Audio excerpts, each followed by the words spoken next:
Hello दोस्तों, welcome back to my YouTube channel Rihan @blogs में आप सभी का फिर से एक बार स्वागत है। दोस्तों आज मैं एक नए वीडियो के साथ आया हूँ। जैसे कि जानते हैं कि अभी नवरात्रि का माहौल चल रहा है, तो दोस्तों अब मैं पिछली वीडियो को डाला था रायपुर माना कैंप का, और जहाँ पर अरविंद घोष मूर्तिकार का जो ब्लॉग था वो मैं डाला हुआ था, उसका आज मैं पार्ट 2 डालने वाला हूँ। और उनके लड़के रंजीत घोष है, उनसे हमने कुछ बातचीत किया है। आइए उनसे सुनते हैं उनकी बातचीत में। अगर पहली बार मेरी वीडियो को देख रहे हो तो प्लीज सब्सक्राइब कर लीजिए और बेल आइकन को दबाना ना भूलिएगा, ताकि मेरे नए नए वीडियो का नोटिफिकेशन आ सके। चलिए अब चलते हैं ब्लॉग पर। दोस्तों अभी हम आए हैं, अपने बड़े भैया अरविंद घोष जी हैं, उनसे कुछ मूर्तियों के बारे में जानते हैं। तो भैया आप बताइए कि यहाँ पर मूर्तियाँ कितने फीट तक की बनती है? यहाँ मूर्तियाँ जो है ना 5 फीट से लेके जितना ऑर्डर हो जाए, 15 फीट 20 फीट जी, सभी प्रकार की मूर्तियाँ हम लोग बनाते हैं ऑर्डर। और यहाँ पर झांकी के लिए भी कोई ऑर्डर देते हैं? झांकी का हम लोग नहीं करते, झांकी के लिए आते हैं बहुत जन। अच्छा, उसके लिए क्या है, एक्चुअली में ध्रुव राजनांदगांव फेमस है जी, क्या, सब लाइन के आदमी झांकी में क्या है, दुनिया भर की लाइन के आदमी जरूरत पड़ता है। सही बात। उसमें अलग अलग जैसे टेक्नोलॉजी वाला है, मोटर वोटर है, वो सिर्फ आदमी यहाँ पे थोड़ा कमी है। अच्छा, तो यहाँ पर मूर्तियाँ जो बना रहे हैं भैया, उसका रेट क्या है? कितने से शुरू होता है, कितने से खत्म? क्या होता है रेट, किस टाइप को वर्कआउट करना है, कुछ घाघरा पैटर्न करना है, कुछ महंगा सामान करना है, रेट आगे पीछे होते रहता है। अच्छा, मिनिमम समझ लीजिए 18 से 20 से चालू होता है। फिर जिसका जो चीज जरूरत है, किसी को आर्ट चाहिए जी किसी को काउच चाहिए, जी जी जी, किसी को सिंहासन चाहिए, फाइबर का वर्कआउट करना है उसमें, इसलिए रेट को क्या अलग अलग हो जाता है उस टाइम। अच्छा अच्छा, अलग अलग कामों का अलग अलग रेट लगता है। अलग अलग रेट बनता है। हमारा 3 पीढ़ी से चल रहा है। 3 पीढ़ी से? हाँ, जब छत्तीसगढ़ नहीं बना था मध्य प्रदेश, तब से तब क्या हुआ था, छत्तीसगढ़ मतलब 36 अंचल, यहाँ पे मूर्तियाँ नहीं बैठता था। यहाँ पे जो गांव गांव में एक पत्थर बैठा देते थे, माता या हनुमान जी बोलते थे उनको। जी जी, हमारे दादाजी जो थे अरविंद को, जिसके नाम से आज काम चल रहा है, जी, वही इनको मूर्ति दिया गांव गांव में। हिंदू संस्कार को आगे बढ़ाया है, अच्छा, इसलिए इस परंपरा को हम लोग अभी तक बांध के रखे। भले हमारा नुकसान है, हमें बांध के रखे कि ये चलते रहे। तो भैया अब मैं ये जानना चाहता हूँ, 2020 में जिस तरह कोरोना काल का कहर आया था, तो उस समय में आप किन किन चीजों का सामना करना पड़ा? 2020 में जब कोरोना आया था तो कुछ पता नहीं था। सही बात। उस समय हमारे आर्टिस्ट कारीगर बाहर के भी थे, कुछ यहाँ के लोकल जो हमारे यहाँ के लड़के भी थे, जी, जो काम सीखते हैं, ट्रेनिंग भी लेते हैं। जी जी, हम लोग यहाँ ट्रेनिंग हमारे यहाँ कहीं सीखा हुआ लड़के हैं सब। अच्छा, तो उस टाइम सब यहीं पे थे, एट प्रेजेंट ही वर्कआउट कर रहे थे। अच्छा, इसके बीच कोरोना आया तो इनको पता नहीं चला उस टाइम की कोरोना क्या होता है। सही बात। सिर्फ लॉकडाउन लग गया और सब चीज का व्यवस्था हम किए थे आप उनके लिए, दाल चावल का व्यवस्था सब कर दिए थे और पेमेंट भी मिला उनको।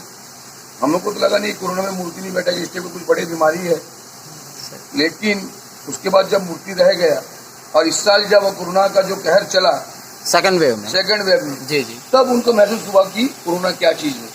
जैसे दो लोग कहेंगे कलकत्ता से आर्टिस्ट आता है, कोई पुणे से आता है, कोई नागपुर से आता है, तो उन लोगों को समझ में नहीं आया, उनको पेमेंट मिला, सब चीज का चीज मिला। जैसे ये चीज के एक में तो नहीं होता, ये वर्कआउट 6-6 महीना 8-8 महीने से पूर्व काम चालू होता है, धीरे धीरे बनते रहता है। ये कोई ऐसा नहीं है जैसे आपका हम लोग फोटोकॉपी करते हो, मशीन नहीं है कि इधर से डाल दिए उधर से निकल गए। सही बात, मेहनत तो बहुत ज्यादा लगता है। मेहनत ज्यादा है, फिर नए नए चीज को सोचना पड़ता है कि कुछ नया बनाऊं। माता में गणेश जी में कुछ चेंज तो है नहीं, सही बात, भगवान ही, लेकिन कुछ और नया कुछ कर सकते हैं, उसके पीछे कुछ और कुछ कर सकते हैं। जैसे अभी भरवाट तक इसको बना के दिए थे हम लोग ओलंपिक के। हाँ हाँ, अपने रायपुर में बिठाए थे। हाँ, ओलंपिक नीरज शर्मा और 2 जन को जो मेडल मिला था, जी जी जी जी, उन्हीं के कंधे पे गणेश जी के बाद वरदान थे कि लोग गोल्ड लेके आए। तो सब चीज सोचना पड़ता है, बैठ के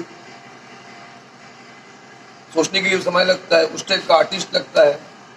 लेकिन अभी क्या है, ये 2 साल से बहुत सारे आर्टिस्टों को दिक्कत हुआ, बहुत जन का रोजगार खत्म हो गया, बहुत जन इस दुनिया में भी नहीं है।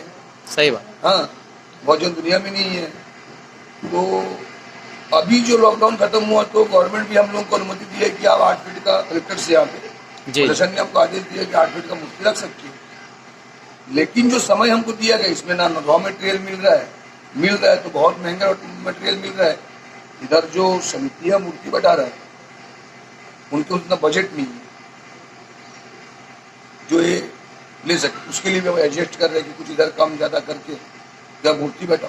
टाइम शॉर्ट है, फिर भी हम कोशिश कर रहे हैं कि सही समय में इनको मूर्ति मिल जाए। तो भैया हम ये जानना चाहते हैं कि लॉकडाउन लगने से पहले, कोरोना काल से पहले किस रेट में जाता था और इस साल में किस रेट में जा रहा है, कुछ अंतर आया है क्या? अभी तक तो अंतर नहीं आया है। जो इनके श्रृंगार और सजावट के सामान में अंतर दिख रहा है, जी इसमें वुडन प्लाई सबकी रेट बढ़ गया है। क्यों? पेट्रोल और आपके सब चीज़ के रेट बढ़ने के साथ साथ क्या होता है, ट्रांसपोर्टिंग का रेट बढ़ जाता है। जी जी। तो अभी वुडन, हम नया वुडन लाए नहीं, जो हमारे स्टॉक की माल है उसका वर्कआउट किए, इसीलिए सबको फायदा हुआ कि सबको कम रेट में दे पा रहे हैं। लेकिन जब नेक्स्ट टाइम 2022 जब शुरुआत होगा तब इसका कहर पड़ेगा। इसलिए सभी मूर्तिकारों के पास क्या है, कुछ आगे की मूर्ति था, कुछ माल स्टॉक में था, होगा। हाँ जिस कारण से अभी तक महसूस नहीं कर पा रहे थे। सही बात। लेकिन इसके बाद समझ में आएगा कि रेट कितना बढ़ रहा है। मतलब आने वाले समय में इसका रेट में बढ़ोतरी हो सकती है। होगा ही, होगा कंफर्म है जी। तो इस कोरोना काल में सरकार की तरफ से कुछ आपको मदद, आर्थिक मदद वगैरह? देखिए, हम तो यहाँ यूनियन में नहीं है, यूनियन को कुछ मदद मिला है लेकिन मामूली मदद नहीं है। वो हमारे विधायक जी है सत्यनारायण शर्मा जी, जी, उन्होंने शायद सबको 20,000 रुपये अनुदान किए, सहयोग किए। सज्जन आदमी है, देखिए इनकी परिस्थिति को देखते हुए वो बहुत हेल्प नेचर के आदमी है, तो सहयोग किए। बाकी गवर्नमेंट क्या किया है मेरे को इसका नॉलेज नहीं है, लेकिन हमारे विधायक महोदय ने किया है, रिसेंटली अभी किया है। अच्छा, रिसेंटली में किया है। 25 मूर्तिकारों का जो एकदम परिस्थिति खराब है, उनको सहयोग किया, चेक दिया गया।